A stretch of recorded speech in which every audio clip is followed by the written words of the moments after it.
Hot టాపిక్గా మారిన megastar mega shock. 9 సంవత్సరాల తర్వాత ఖైదీ నెంబర్ 150గా వచ్చిన తెలుగు సినిమా రంగానికి ఇప్పటికీ తానే మెగాస్టార్ అంటూ చాటి చెప్పిన చిరంజీవి క్రేజ్ కొన్ని నెలల్లోనే కరిగిపోతూ ఉండటం ఏకంగా మెగాస్టార్ చిరంజీవికే షాక్ ఇచ్చింది అన్న వార్తలు వస్తున్నాయి.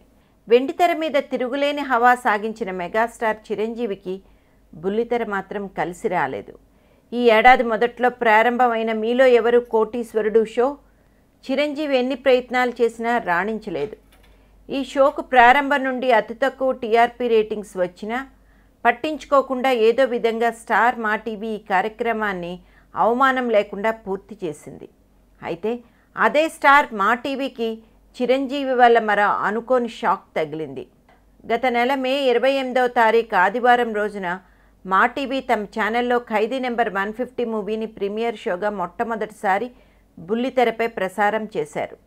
దీనికోసం విపరీతమైన పబ్లిసిటీ కూడా చేశారు. అయితే ఈ సినిమాను మన ఇరు రాష్ట్రాల్లోని మెగా అభిమానులు కూడా పెద్దగా పట్టించుకోకపోవడంతో ఈ మూవీకి అతి తక్కువ 6.9 టీఆర్పీ రేటింగ్స్ వచ్చాయి. బుల్లితెర ప్రీమియర్ రేటింగ్స్లో ఇది చాలా తక్కువ. గత సంవత్సరం విడుదలై భయంకరమైన ఫ్లాప్గా మారిన మహేష్ బ్రహ్మోత్సవం సినిమా ఆ తర్వాత ఇదే బుల్లితెరపై ప్రసారం చేయబడితే 7.52 టీఆర్పీ రేటింగ్స్ వచ్చింది. దీంతో 100 కోట్లకు పైగా కలెక్ట్ చేసిన చిరంజీవి ఖైదీ మహేష్ బ్రహ్మోత్సవం కంటే తక్కువ అని సెటైర్లు పడుతున్నాయి.